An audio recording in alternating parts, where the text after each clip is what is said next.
And what would this be? This is 25,000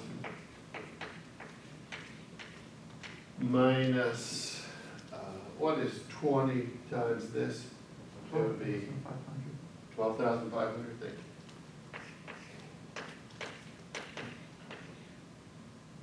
Minus 2,000. Okay, so this would be 12,500 minus 2,000 would be 10,500. So this would be the height of this right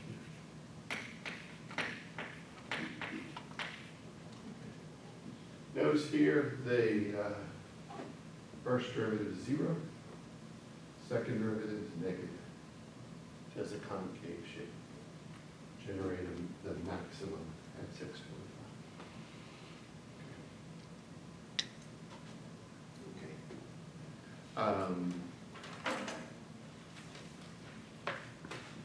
This is how you do optimization problems. First, you figure out what the objective function is. Of course, you need to know what your choice variable is too. Then you take the first derivative, set it equal to 0, solve your critical value. Then you check the second derivative. Now, most of the time when you check the second derivative, it'll either be positive or negative. If it's positive, then you know you have a minimum there. If the second derivative is negative, you know you have a maximum. If the second derivative is 0, then this table doesn't tell you what you have. You have to do some further work. It's interesting. If the second derivative is exactly 0, then it's possible that you will have one of three things. Either a maximum, a minimum, or an inflection point, which means neither a minimum nor a maximum. Let me just illustrate this idea.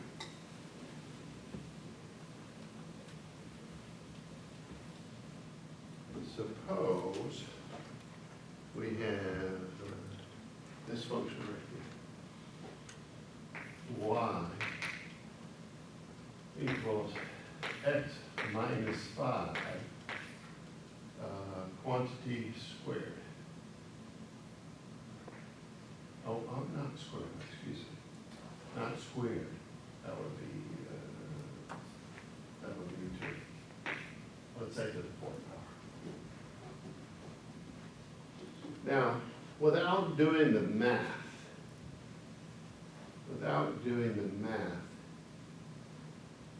really, what is the critical value of x?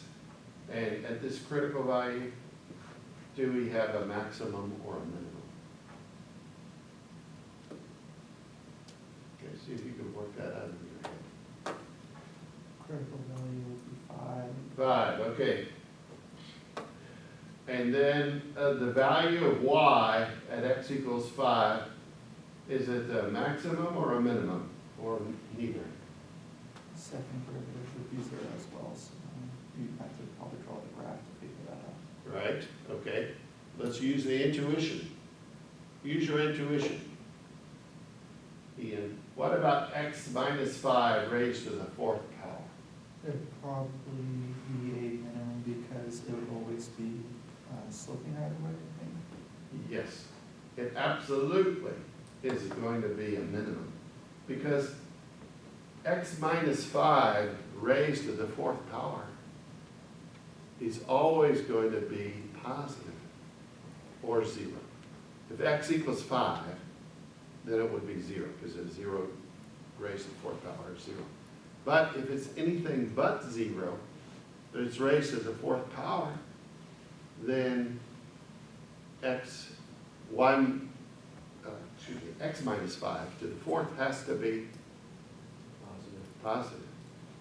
Because you raise anything to the 4th power, whether it's positive or negative, it's going to be positive. Okay. That makes sense to you? Or we can do what you suggested also, Ian. Graph this function. What does the graph of this function look like?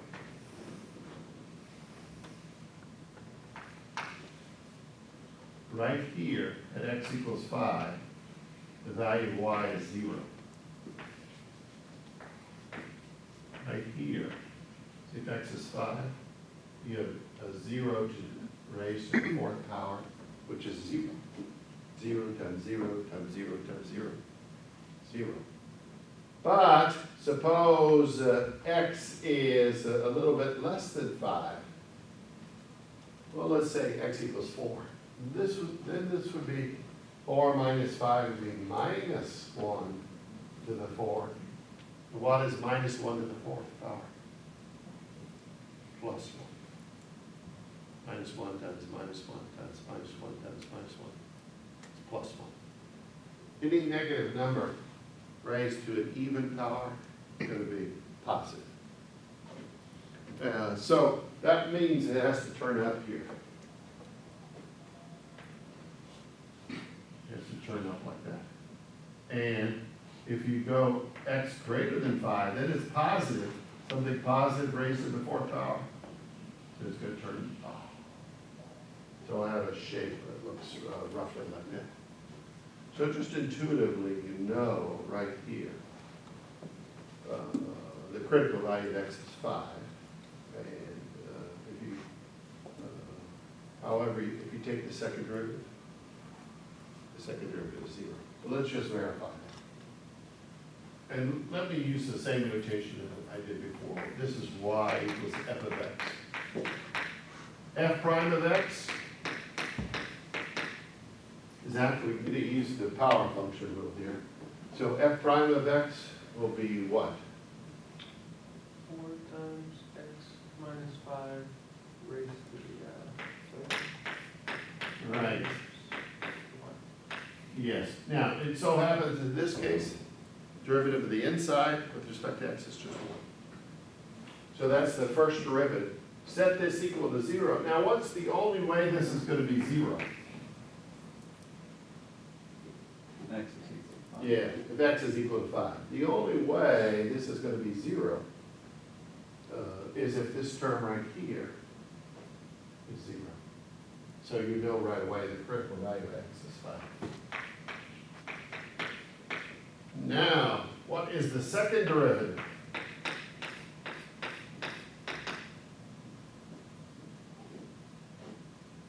Zach, if I could call on you. 12 times x minus 5 raised to the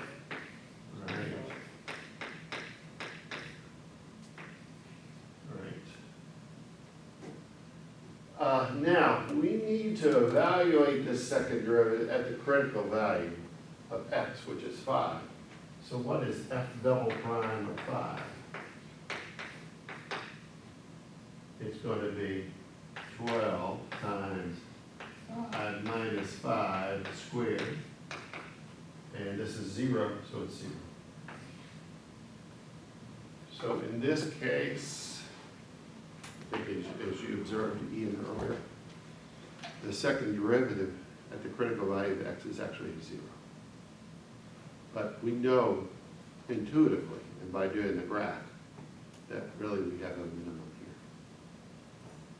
I could construct other problems where the second derivative is 0, and yet you have a maximum there. Or another problem we could look at is where the second derivative is 0 and you have an inflection point. So let me just leave it at that. You need to do some further checking if you find that the second derivative is 0. It could be a maximum, minimum, or inflection point. I have a question. Yes.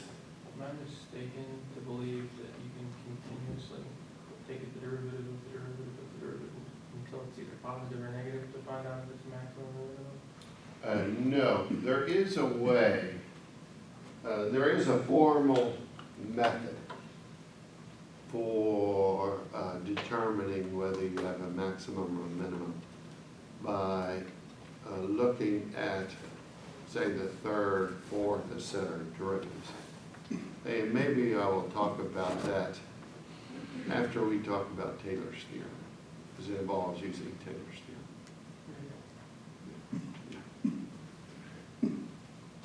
kind of a complicated rule, but it involves looking at the third, fourth, etc. derivatives. Okay, but we'll talk about that later. It would be it's an unusual case where you evaluate the second derivative and you find it's exactly zero.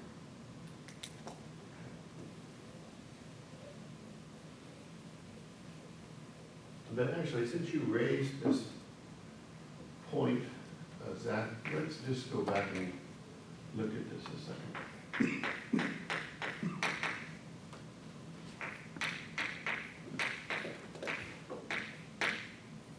The first derivative, let me just write down these derivatives again. First derivative, 4 times x minus 5 cubed. Second derivative,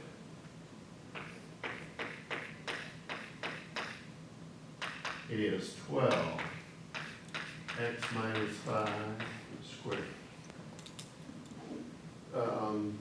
We haven't talked about third derivatives, but third derivatives would just be the derivative of the second derivative. Okay. So if we use a triple prime to indicate the third derivative here, f triple prime of x, will be 24 x minus 5 raised to the 1 power. Notice, in this case, at x equals 5, the first, second, and third derivatives, all 0. But, let's look at the fourth derivative. And usually, people don't put more than 3 primes because it's getting kind of messy. So what they'll do is put a superscript here and a 4. And it's understood that this is the fourth derivative of this function with respect to x. F superscript 4 in parentheses. And the fourth derivative would be, what? The fourth derivative would just be 24. Notice the fourth derivative is the first derivative, first non-zero derivative. And the first non-zero derivative is an even number, and the fourth derivative is positive, so that guarantees a number. So either it's even or odd? So, yes, if the rule is this, we'll come back to it later when we talk about Taylor's theorem. The rule is this: if the first non-zero derivative is an even fourth derivative, is the first one that's non-zero, it's an even number, and it's positive, then you have a minimum. If it's an even number, first non-zero derivative is even number, and it's negative, then that would indicate a maximum. If the first non-zero derivative is an odd number, then that indicates an inflection point. So that really is the complete rule. Yeah. Where does that rule come from? I don't know if you have time. Taylor's theorem. Okay. There we It go. comes from Taylor's theorem. And we haven't talked about Taylor's theorem yet, so we'll have to get to that tomorrow. But it's interesting, very interesting. Okay.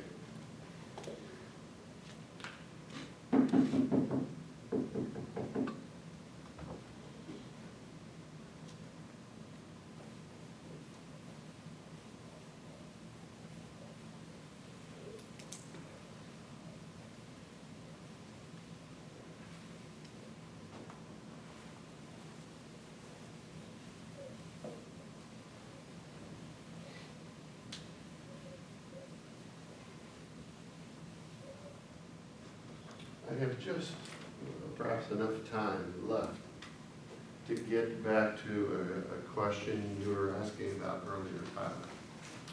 And that is really inverse functions and inverse functions. And let's just talk about this. This is really the last rule of differentiation that I'm going to go over. The inverse function rule.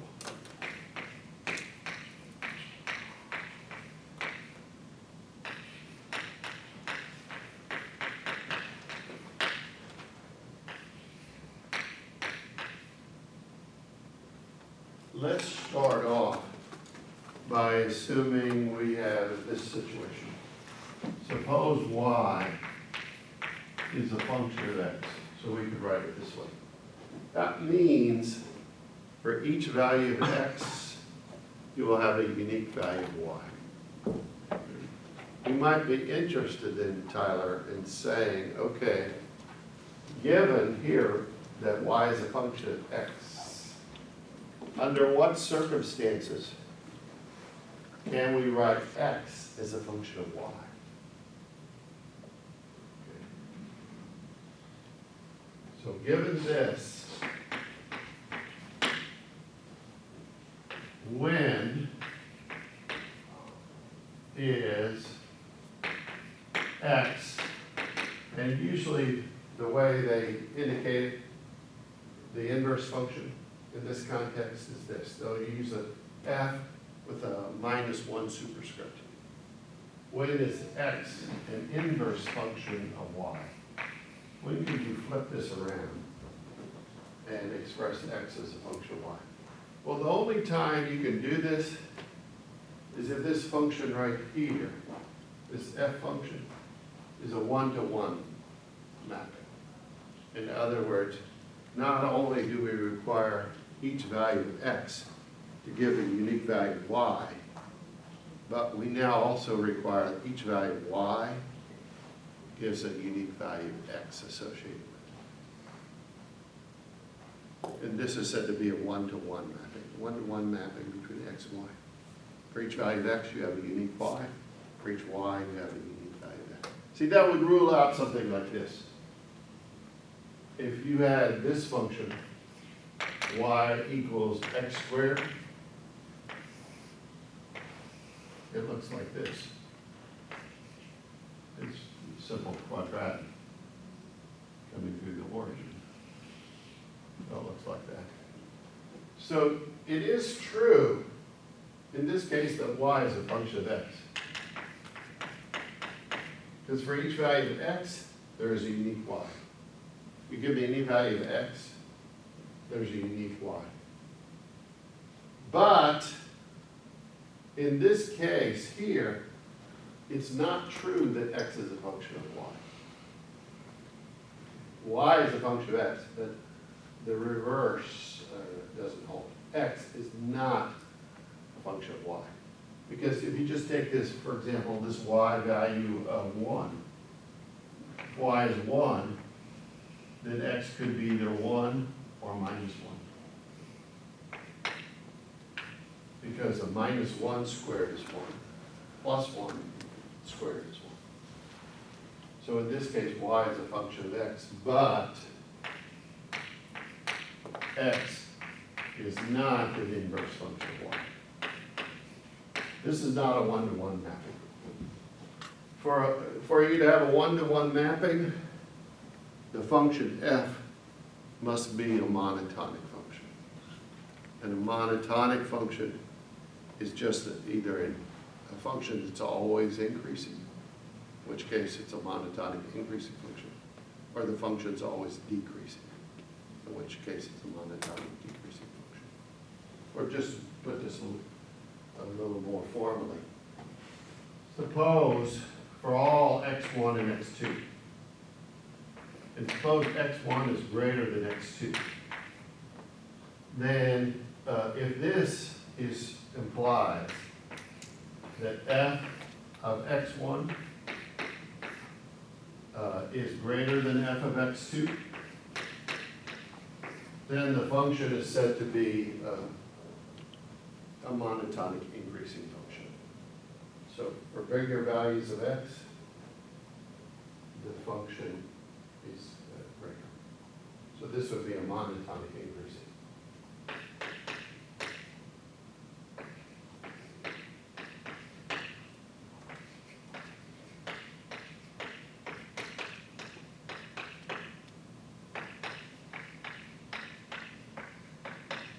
And then for a monotonic decreasing function, then if x1 is greater than x2, then that implies f of x1 is less than f of x2.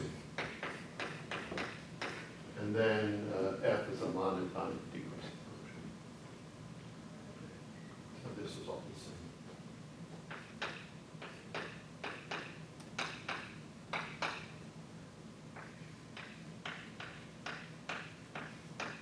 And I should have put the word function over here.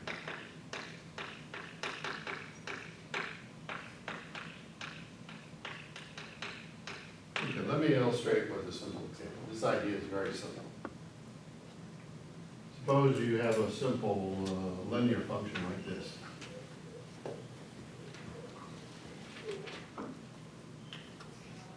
Y equals 10 plus 2x. If you look at this function, it's obviously an increasing function. As x gets bigger, y gets bigger. Starts at 10, has a slope of 2, so it looks like this. So what kind of function is this?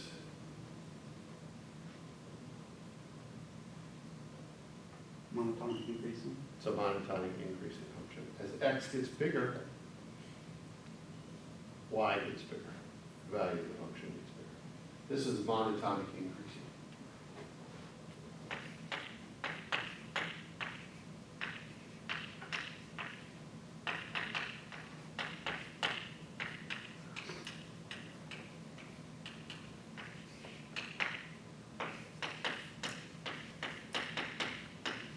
However, if I change this slope from +2 to -2, then we would have to redraw the diagram, and it would look like this.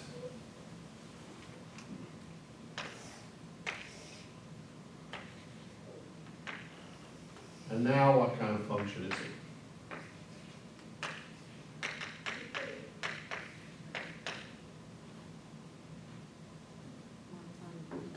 Monotonic decreasing. This is x gets bigger, the value of the function gets smaller. Now, for a function to be monotonic, it doesn't have to be linear, but it has to always have a positive slope for it to be a monotonic increasing function.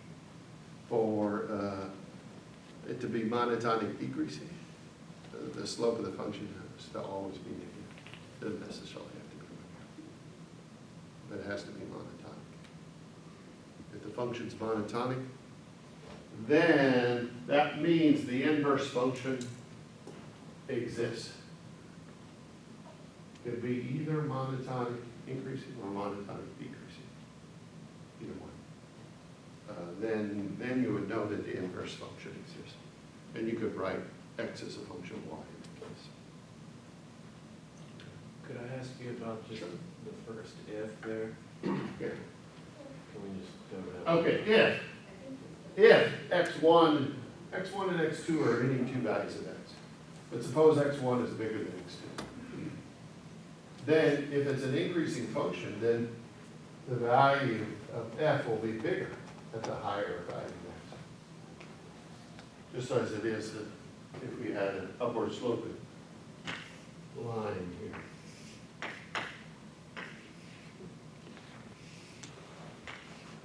Okay, so here's x2, here's x1. x1 is bigger, and the value of the function is bigger at the bigger value of x.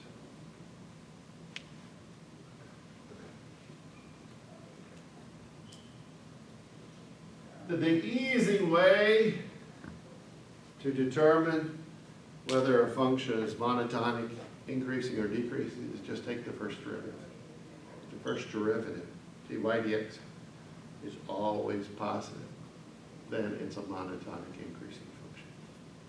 If the first derivative is always negative, then it's a monotonic decreasing function. The first derivative can be either positive or negative, then it's not monotonic. For example, take this case right here, y equals x squared.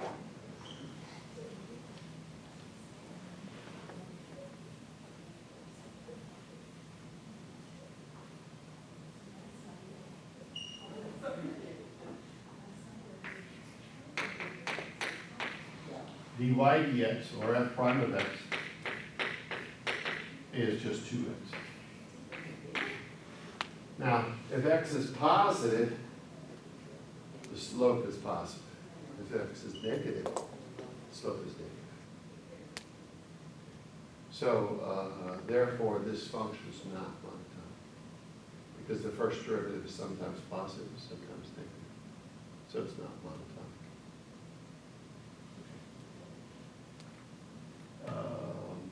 What about this function right here? Actually, let me make up a kind of complicated one. It's not obvious.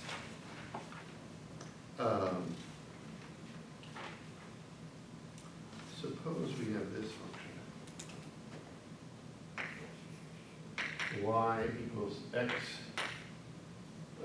cubed plus x plus 10. And the question is this function monotonic? Yes. Okay, how do you know that? Because I can draw it with my, well, it will level out negative, and it'll be level, but it'll never tip the other way, the derivative, so it never actually. Okay, you said something about the derivative. Yeah, Let's look at the derivative. And how might that be helpful? because you can follow the tangents and see that it never. Well, okay, yes, you could do it that way. So what is the derivative of dy dx? 3x squared plus 1. Now, what do you know about that derivative? So let me show a different way, Jacob, of answering this question. What do you know about the sign of that derivative? Positive. For all values of x. For all values of x, this is positive. Therefore, we know this is a monotonic increasing function. And you're right, Jacob, if you graph this function, you would see that this function always has a positive slope. The easiest way to get it, though, is just to take the first derivative and see if the first derivative is positive for all values of x, or if it's negative for all values of x. Either way, you're okay. In this case, this is a monotonic increasing function. Had we found the derivative is always negative, it'd be a monotonic decreasing function. Isn't there a point slope on there then, maybe it's the inflection point where it's actually a non-positive? Not in this example, because we have just taken the first derivative, and the first derivative is the point slope. And we have just convinced ourselves that this is always positive. Because see, x squared, 3x squared, what's the lowest value that could take? 0. Right. X is 0. It's not And positive. then dy dx would be 1 in that case. So this function always has a positive slope. We just demonstrated that. So if you graph it accurately, you will get a curve that always has a positive slope. Starts at 10, but it has a positive slope. In fact, the lowest slope this function could have is 1. That would be x equals 0. The slope would be 1. Everywhere else, the slope is greater than 1. So you mentioned the graph. Let's just go ahead and graph it.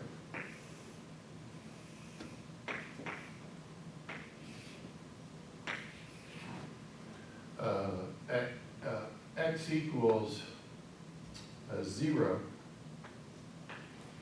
y is 10, and the slope right there is 1. So the slope right here is 1. Every place else, the slope is greater than 1. The minimum slope is right here. Right here. Yeah, at x equals 0. This point right here. Slope is 1.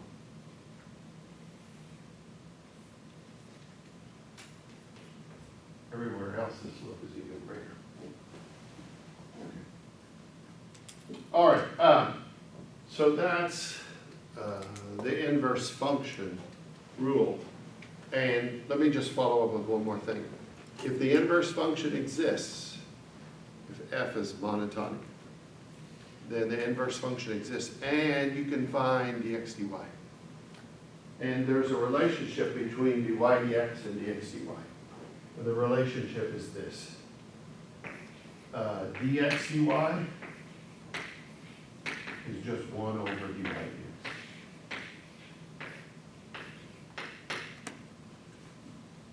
Okay, so this is called the inverse function rule of differentiation. So let's just back up. We started off with this situation.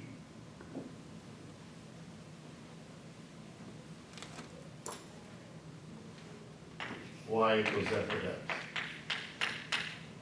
If f of x is a monotonic function, then we know that x is an inverse function of y. We're assuming f here is monotonic. Then this holds. And the derivative of x with respect to y is just 1 over dy dx. So you could just get dy dx from this one, invert it, and you get dx dy. So this is only valid if this function is monotonic.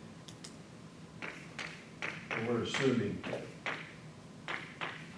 f is monotonic function.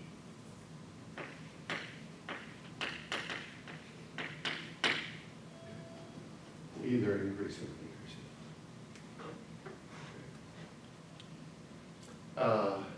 Zach?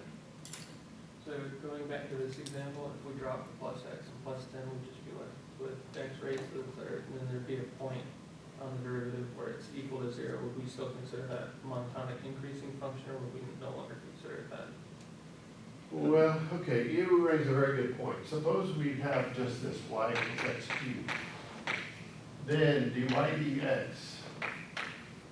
is 3x squared. And for x equals 0, you're right, the derivative would be 0. So no, it's not really monotonic increasing if it could ever be 0. Even though it still has 1-to-1 mapping? Well, it does have a 1-to-1 mapping. That's true. But if you want to find, for example, the derivative of x with respect to y, it's 1 over dy dx. Dy dx is 0. So you have a problem. Right.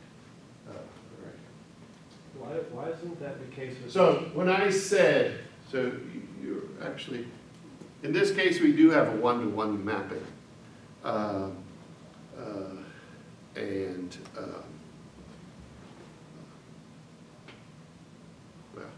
but it's not, the value of dy dx is not always, it could be 0. Okay, so let me just, then we run into a problem.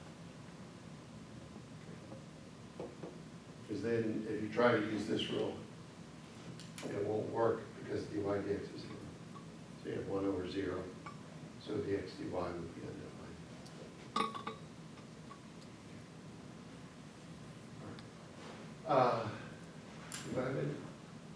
Yes, I have just a little bit of time. Let me just illustrate this with a simple example.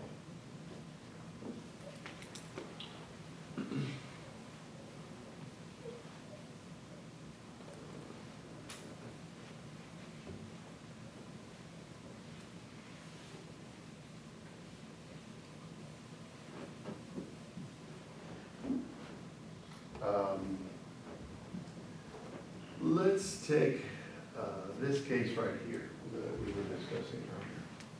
Y, function of x, and it's 10 plus 2x. Then, in this case, f is what kind of function? I have a question, is that over?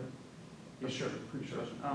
Could it be the case that f is monotonic, but that rule does not hold, or is it necessary and sufficient condition? Okay. So if f is monotonic, then that guarantees that the inverse function exists. And it also guarantees that the derivative dx dy is 1 over dy dx. Okay, so when we show So, that that's not the case, that means that, technically speaking, if it being monotonic is sufficient, okay, let's just take that as a sufficient condition. Because you, both of you have cleverly figured out that there is a one-to-one mapping, even though the function is not monotonic. If it could be 0 at just one point, then you could still have a one-to-one mapping even though it isn't monotonic. Okay. So let's say sufficient. okay.